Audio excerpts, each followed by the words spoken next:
आज से हम चरक संहिता का प्रत्येक रविवार सुबह 9:30 बजे प्रकार से पाठ और इस पे चर्चा करेंगे।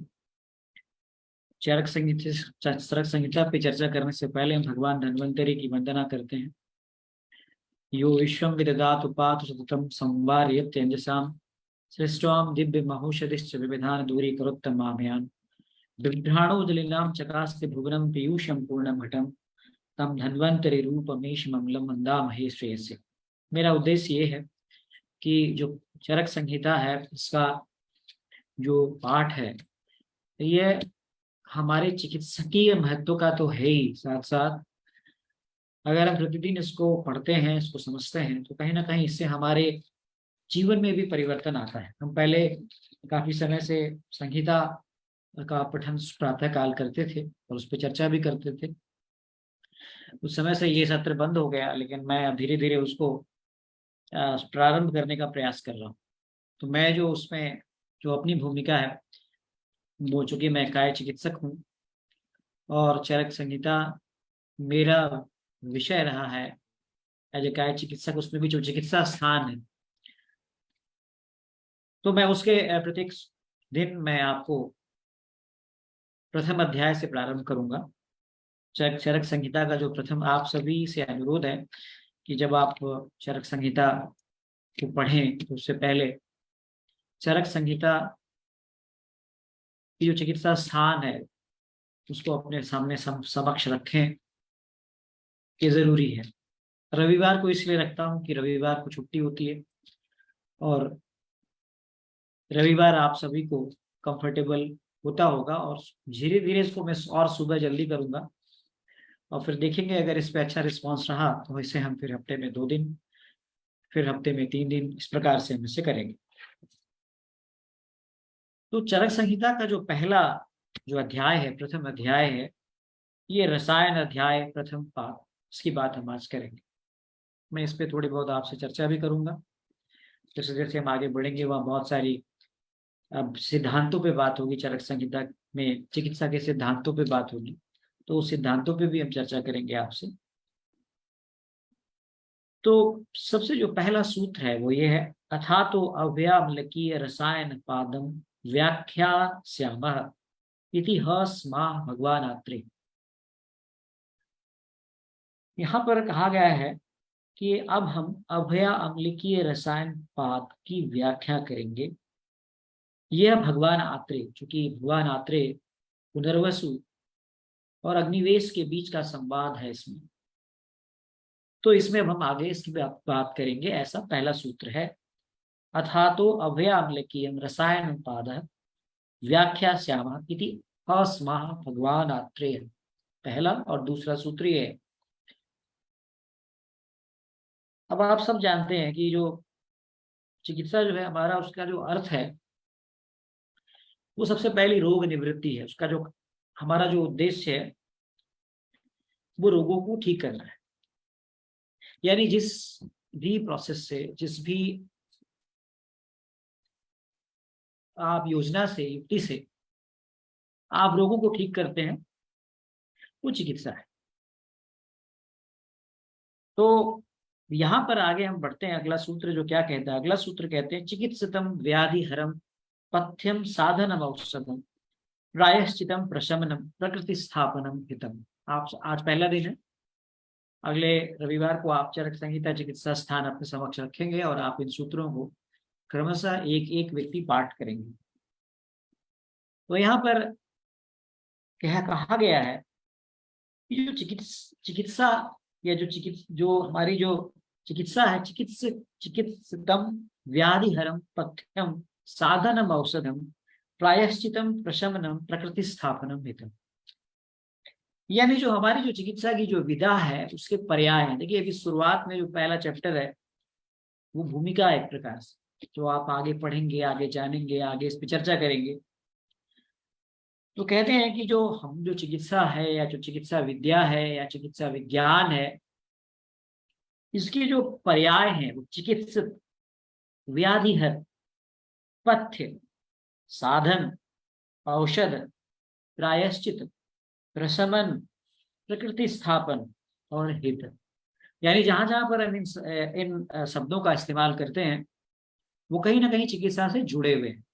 जैसे कि आप व्याधि घर कहते हैं तो वो भी चिकित्सा से जुड़ा हुआ शब्द है। पथ्य, अगर हम जानते होंगे कि पथ्य और अपथ्य का कॉन्सेप्ट जो है वो हमारा अपना आयुर्वेद का कॉन्सेप्ट है, और कहीं ना कहीं वो भी चिकित्सा से जुड़ता है। साधन आप जो भी चिकित्सा में प्रयोग करते हैं वो साधन सारे पर्याय हैं चिकित्सा। जैसे कि आप जानते हैं कि वैदिक चिकित्सा में भी जो मनुष्य चिकित्सा थी उसमें ये सभी साधन जो चिकित्सा में प्रयोग किए जाते हैं वो सब चिकित्सा के ही पर्याय माने। औषध, कहीं ना कहीं आप औषध से भी चिकित्सा करते हैं तो इसे भी सामान्य रूप से पर्याय ही माना गया। यहाँ पे एक शब्द आया है प्रायश्चित। प्रायश्चित का अर्थ होता है, हम सब हमारा जो हम सब हमारा जो आयुर्वेद है ये एक्चुअली इसके पीछे दर्शन है जो आप चरक सूत्र स्थान में पढ़ेंगे। तो जितने भी रोग हैं उनकी उत्पत्ति में कहीं ना कहीं कहा गया है कि पाप कर्म, उसमें कोई ना कोई पाप कर्म है, चाहे प्रज्ञा अपराध है, जानबूझ के हमने कोई अपथ्य का सेवन किया, या जानबूझ के हमने विरुद्ध का सेवन किया, या आहार विहार में कहीं हमारी गड़बड़ी हुई। कुछ चीजें जो है आप जानबूझ के करते हैं, कुछ गुरुजनकृत कर्म होते हैं। तो कहते हैं कि जो पाप कर्म है, पाप कर्म के कारण यानी अशुभ जो हमारे द्वारा अहितकर कार्य किया गया है उसके द्वारा जो आपको रोग उत्पन्न होते हैं उसके निवारण हेतु एक शब्द आता है प्रायश्चित। प्रायश्चित का अर्थ होता है कि हम उपाय करते हैं, ताकि बहुत सारी चीजें करते हैं, हमें लगता है कि हमने कुछ गलत किया, उपाय में सब कुछ आ जाता है। अगर हमने अपथ्य सेवन वाला पाप किया तो हम पथ्य सेवन करके उसको काउंटर करते हैं। यदि हमने कोई अशुभ कर्म किया तो फिर हम उसको काउंटर करते हैं। तो एक प्रकार से प्रायश्चित है, तो प्रायश्चित शब्द को भी चिकित्सा का पर्याय कहा गया। इसके बाद जो है प्रशमन। प्रशमन आप सब जानते हैं, जो भी हम मेडिसिन देते हैं, जितनी भी मेडिसिन हम देते हैं वो सारी मेडिसिन का कहीं ना कहीं जो प्रभाव है वो पैलेटिव प्रभाव है, यानी कि वो हम रोग को क्या करती है, प्रशमित, उसको दबाती है, शमन करती है। इसीलिए आपने देखा होगा, आगे आप जानेंगे, चिकित्सा की भी दो मेथड्स हैं, एक तो शमन है और सधन, दूसरा शोधन है। लेकिन प्रशमन के अंतर्गत हम ये कह सकते हैं कि जो क्रिया शारीरिक दोषों को या रोगों को शांत करे उसे हम प्रशमन कहते हैं। ठीक है। और एक पर्याय जो है इसका वो है प्रकृति स्थापन। प्रकृति स्थापन का अर्थ ये है, हम सब जानते हैं, मानते हैं कि हमारे शरीर में यदि दोष है, धातु है, मल है, ये सब अगर साम्य अवस्था में है तो हम निरोगी होते हैं। यानी कहीं ना कहीं हमारा जो उद्देश्य है चिकित्सा का वो क्या है, धातु साम्य क्रिया चोक्ता तंत्र से अस्य प्रयोजन, यानी धातुओं को साम्य करना है, यानी कि उनको बैलेंस पे लाना है, ये हमारे तंत्र का प्रयोजन। यानी कि प्रकृति स्थापन, यानी कि जो चीज अपनी प्रकृति को छोड़ चुकी है उसको उसकी उसकी नॉर्मल स्थापना में लाना, ये प्रकृति स्थापन है। तो प्रकृति स्थापन भी इसका एक पर्याय है। यानी ये सब पर्याय चिकित्सा के हैं। जी राजकुमार जी, जगीर जी, विशुकांत जी, और भी जो लोग यहाँ जुड़ रहे हैं, क्योंकि मैंने आज पहला ये रविवार का सत्र है तो आज की स्टार्ट हम कर रहे हैं सिस्टमेटिक पे। तो आपने क्या जाना कि चिकित्सक, व्याधि है, पथ्य, साधन, औषध, प्रायश्चित, प्रशमन, प्रकृति स्थापन और हित, ये 9 जो है ये हमारी जो भेषज है, यानी जो चिकित्सा की जो पूरी हम ये कहते हैं ना, चिकित्सा की जो योजना है उसके ये पर्याय है। तो यहाँ पर आपको कोई अगर समझने में, मैं आपको अनम्यूट कर देता हूँ, अगर आपको कुछ समझने में कोई प्रॉब्लम हो तो आप मुझसे पूछ सकते हैं। ये उन लोगों के लिए भी इम्पोर्टेंट है जो लोग पीजी की तैयारी करते हैं, जो लोग प्रैक्टिस करते हैं उनके लिए भी इम्पोर्टेंट है, क्योंकि आगे जो हम आएंगे वो क्लिनिकल डिस्कशंस पे आएंगे। जब हम अभी जब पहला अध्याय है रसायन अध्याय, फिर हम रसायन अध्याय के जो 4 पाद हैं वो हम डिस्कस करेंगे, फिर हम ज्वर पे आएंगे। तो इस तरह से धीरे धीरे धीरे धीरे आप एक प्रकार से अपनी क्लिनिकल अप्रोच और शास्त्र के प्रति अपनी जो एक कहते हैं ना जिसको, सिद्धांतों पे अपनी जो एक विश्वास है, दृढ़ निश्चय है, उसको हम जो है वो रेगुलर वे में इस प्रकार से करेंगे। तो यहाँ पे कोई आपको डाउट नहीं होना चाहिए, आपको कोई शंका है तो आप पूछ सकते हैं, मैं आपको अनम्यूट कर देता हूँ। जो मैंने आपको बताया पहला और दूसरा और ये तीसरा सूत्र मैंने चरक संहिता चिकित्सा स्थान का आपको बताया। तो आप में से किसी को कुछ पूछना हो तो यू कैन आस्क बाय, आप हैंड रेज करके आप पूछ सकते हैं। जी जगीर सिंह जी कोई सवाल है? राजकुमार जी, वैद्य सुकान जी, नहीं है ना? ये आप चैट बॉक्स में लिख सकते हैं यस या नो, ठीक है ना? आज तो मैंने याद कराया, इसके बाद फिर मैं जब ये क्रमशः जब ये संहिता पाठ को हम रेगुलर वे में स्टार्ट करेंगे तो हम यहाँ पे सूत्र भी आपको शेयर करेंगे और आप उसको पढ़ेंगे भी और फिर उस पर हम चर्चा भी करेंगे। चलिए आगे बढ़ते हैं। ये चौथा सूत्र है, भेषजम द्विधम चयत स्वस्थस्य ओजस्करम किंचित किंचित आर्तस्य रोगन। कहते दो प्रकार की चिकित्सा होती है, कहते हैं, यानी कि भेषज जो है ये दो प्रकार का होता है। बड़ा इंपॉर्टेंट है, देखिए हमारे वो सारे बंधु जो प्रैक्टिस करते हैं, जो सारे बंधु जो स्टूडेंट्स हैं, वो सारे बंधु जो कहीं ना कहीं पीजी की तैयारी करते हैं या अपनी प्रैक्टिस को और ज्यादा मतलब स्ट्रॉन्ग करना चाहते हैं, उनको अपने शास्त्र पे कमांड होना बहुत जरूरी है। और शास्त्र पे कमांड कब होता है? जब आप सतत अध्ययन करते हैं। जरूरी नहीं है कि कोई जो है शिक्षण से ही जुड़ा हो वही केवल शास्त्र का अध्ययन करे। जो चिकित्सक है उसके लिए भी ये शास्त्र का अध्ययन उतना ही आवश्यक है। और इसके लिए सबसे बेस्ट समय मॉर्निंग टाइम होता है, इसलिए मैंने अभी थोड़ा सा इसको मॉर्निंग टाइम पे रखा है, पर थोड़ा लेट ही है, पर मैं इसको धीरे धीरे 7 बजे के आसपास इस सत्र को मैं रखूंगा और रेगुलर चलेगा ये। और मैं इस बात की आपको भरोसा दिलाता हूँ कि आपकी जो चरक संहिता चिकित्सा स्थान है उस पर आपका कमांड इतना अच्छा होगा कि जब आप किसी भी रोग की चिकित्सा करेंगे तो सबसे पहले आपके मन में आचार्य चरक, अग्निवेश कृत तंत्र और महर्षि भगवान पुनर्वसु और अग्निवेश के बीच की जो संवाद है ये आपके ध्यान में आएगा और आप फिर उस पर अपनी बुद्धि लगाकर अपनी चिकित्सा को सफल कर पाए। तो भेषजम द्विविधम चयत स्वस्थस्य ओजस्करम किंचित किंचित आर्तस्य रोगन, यानी भेषज के बारे में दो प्रकार का इसे बताया गया है। बहुत सारे लोग जानते होंगे, पढ़े होंगे, पर क्या है कि रिब्रश करना बहुत जरूरी है। उसको अपने जो हमारी कालांतर में कोई भी चीज़, अगर आप कोई चीज़ खरीद के रख लेते हैं और फिर आप उसको बहुत समय से इस्तेमाल नहीं करते हो तो उस पर धूल जम जाती है।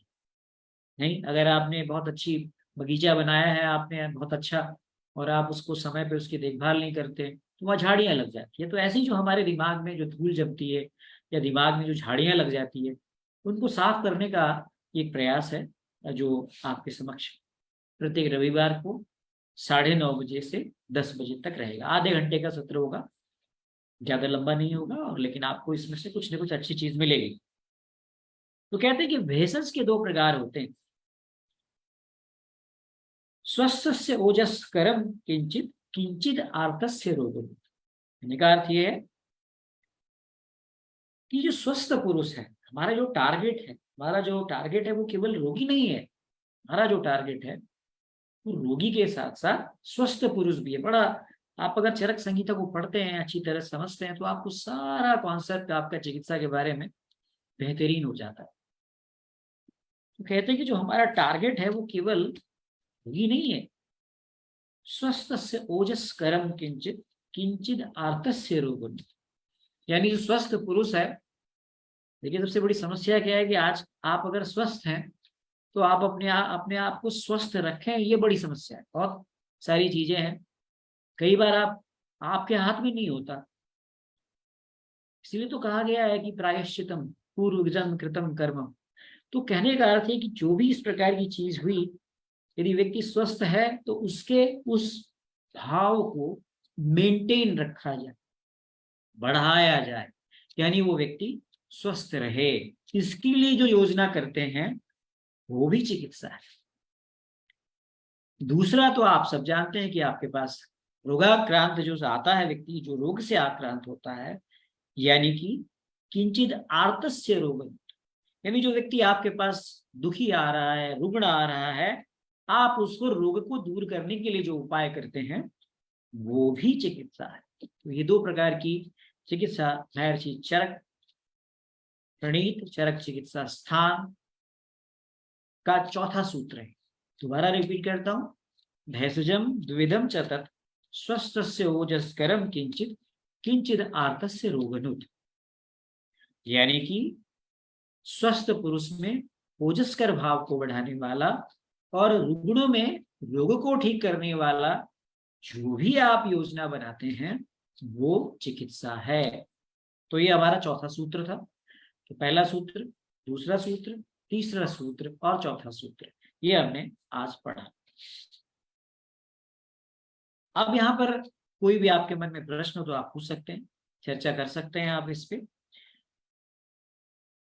यही यही चीजें महर्षि सुश्रुत ने भी कहीं ना कहीं इस पे बताई है। सुश्रुत संहिता सूत्र स्थान के आप अध्याय 26 में देखें तो लिखा है कि नाना, यह तंत्र प्रयोजन की योजना है। जी जी जी, ये तंत्र प्रयोजन की योजना है। यानी कि जो आप पढ़ रहे हैं किस किस उद्देश्य से पढ़ रहे हैं। आप चरक संहिता, आप चिकित्सा स्थान पढ़ रहे हैं तो आपका प्रयोजन का क्या क्या योजना है, वाई यू आर स्टडिंग। किसी भी चीज को आप पढ़ते हैं तो उसके पीछे लॉजिक होता है। तो आपकी जो योजना है वो क्या है, टारगेट क्या है। इसलिए तो मैंने कहा कि आपके टारगेट दो हैं, स्वस्थ पुरुष और जो रोग से आक्रांत है। ठीक है शिवराम जी, तो यहाँ पे आप कोई डाउट हो तो आप पूछ सकते हैं। आपके मन में कोई प्रश्न तो आप चैट बॉक्स में डाल सकते हैं। अगले रविवार को जब हम 9:30 बजे जुड़ेंगे, हम आपको यहाँ पे सूत्र को यहाँ पर PDF फॉर्म में भी डालेंगे और आप उसको पढ़ेंगे, एक एक व्यक्ति उसको पढ़ेगा और फिर उस पर हम चर्चा करेंगे। हमारा उद्देश्य ये कि आपकी जो पढ़ने की जो क्षमता है, यानी कि कहीं ना कहीं सूत्रों को चारित करने का जो एक प्रयास है, अभ्यास है, वो भी आपका अच्छा है। तो ईशुकांत जी, राजकुमार जी, जगीर जी, आगे बढ़ते हैं।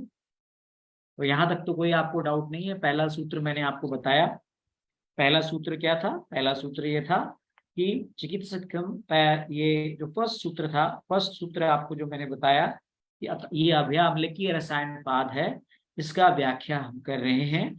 और ये जैसा भगवान आत्रेय ने कहा था वही चीज हम यहाँ पर आपको व्याख्या कर रहे हैं। पहला और दूसरा सूत्र तो ये था, है ना, अथा तो अव्याम्लकीयम रसायन पादम व्याख्या श्याम इति हस्माह भगवान आत्रेय। दूसरा सूत्र क्या है? ये तीसरा सूत्र है, चिकित्सितम व्याधिहरम पथ्यम साधन औषधम प्रायश्चितम प्रशमनम प्रकृति स्थापनम हितम। यानी कि जो पर्याय है चिकित्सा के, मैसेज के, वो यहाँ पे हमने बताए, जिनमें चिकित्सक, व्याधिहर, पथ्य, साधन, औषध, प्रायश्चित, प्रशमन, प्रकृति स्थापन और हित, ये जो 9 है, ये जो है मैसेज के पर्याय बताए। जैसा कि चौथा सूत्र था अभी जिसपे हमने चर्चा की, भेषजम द्विविधम च तत् स्वस्थस्य ओजस्करम किंचित किंचित आर्तस्य रोग।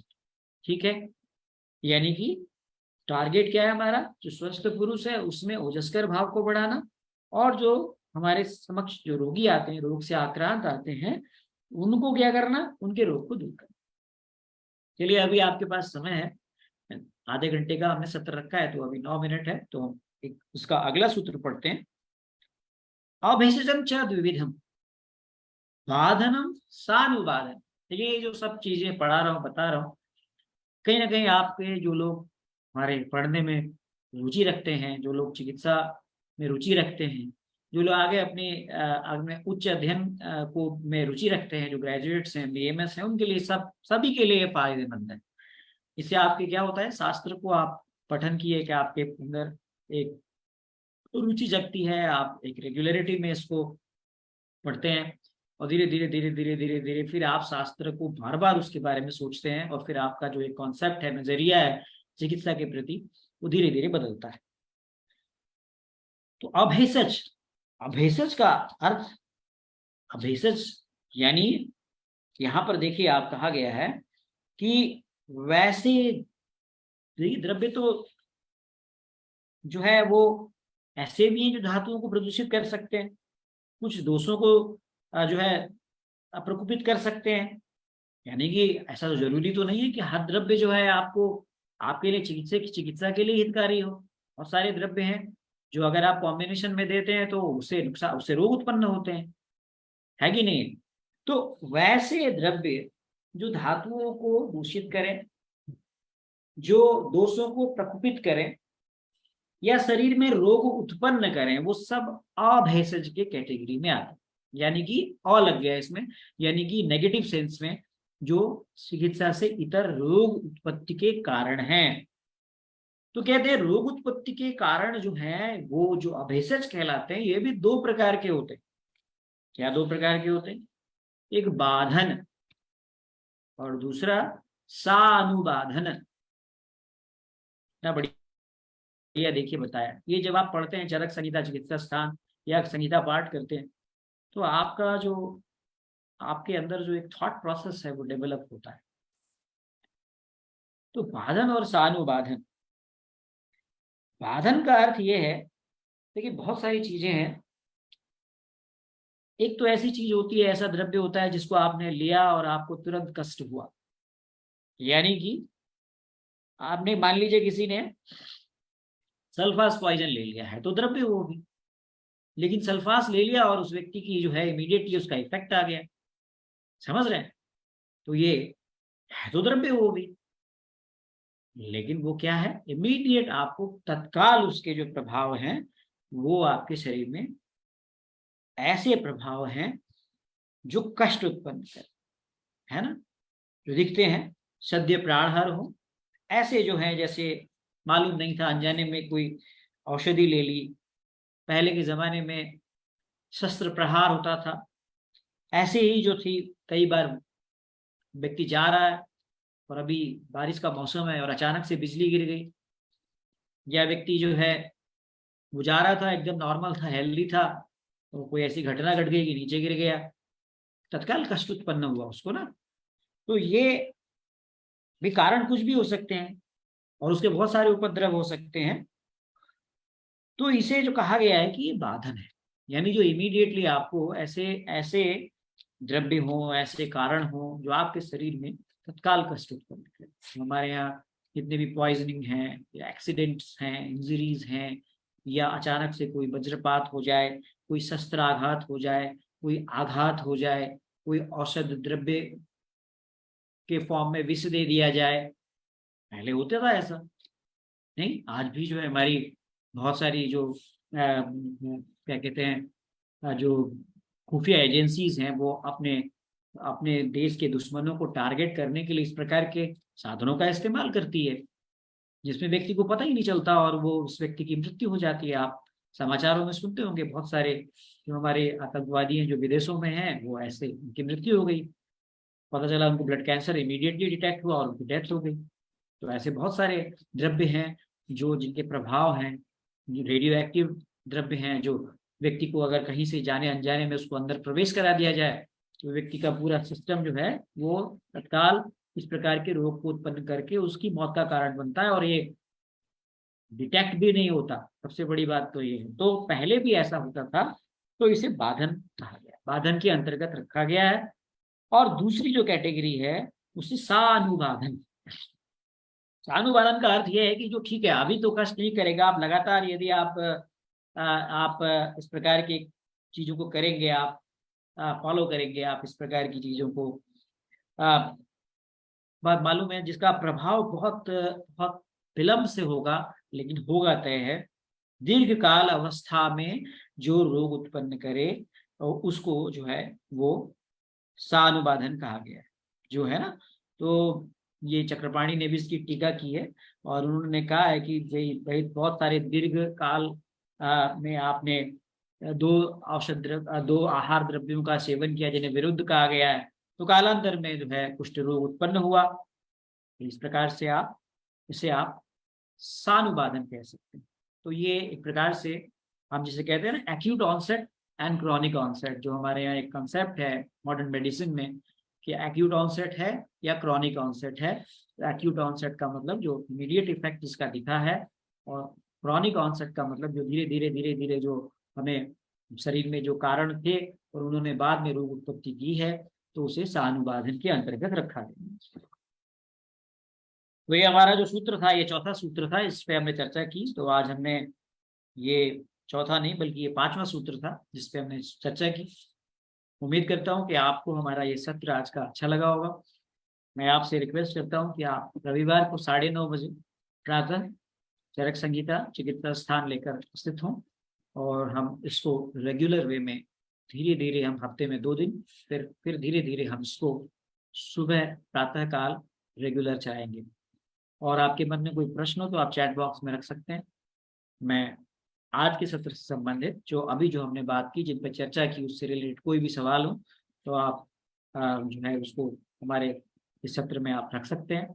आयुष दर्पण के फेसबुक पेज पर यह कार्यक्रम लाइव प्रसारित होता है, और बाद में इसे हम आयुष दर्पण और मेरे अपने डॉक्टर नवीन जोशी यूट्यूब चैनल पर भी इसको हम अपलोड करेंगे। हम उम्मीद करते हैं कि आपको हमारा यह प्रयास पसंद आ रहा होगा। यदि ये प्रयास पसंद आ रहा है तो इस जो हमारा जो ये सेशन है इसको अधिक से अधिक शेयर करें, इसको अधिक से लाइक करें, और अधिक से अधिक इसको अपने जो सोशल मीडिया प्रोफाइल्स हैं उन पे शेयर करें। मैं इन्हीं उम्मीद के साथ आज का ये सत्र समाप्त करता हूँ। विनीता चौहान जी ने अभी ज्वाइन किया है, तो आज हमने, फिर मैं एक बार समराइज कर देता हूँ आज हमने क्या बताया। जो जिन्हों का छूट गया हो वो रिकॉर्डिंग्स मैं आपको दे दूंगा आपके व्हाट्सएप ग्रुप में भी, और ये फेसबुक पेज पर भी लाइव है सेशन। तो आज हमने चरक संहिता चिकित्सा स्थान पहले अध्याय के प्रथम पाद अभ्याम्लकीय रसायन पाद के 5 सूत्रों पर चर्चा की, और उस पर हमने विवेचना की। हमारा उद्देश्य इसका जो ये चरक संहिता है इसका क्लिनिकल एस्पेक्ट को एक्सप्लोर करना है, और आपके जो दिमाग में या हमारे दिमाग में कई बार जो धूल जमी हुई है उसे हमने हटाना है, और अपने विद्या के प्रति और अधिक मजबूती से इसका प्रयोग करना है। बहुत बहुत धन्यवाद, आप सबका आभार, नमस्कार, प्रणाम, आप सबका दिन शुभ हो। धन्यवाद।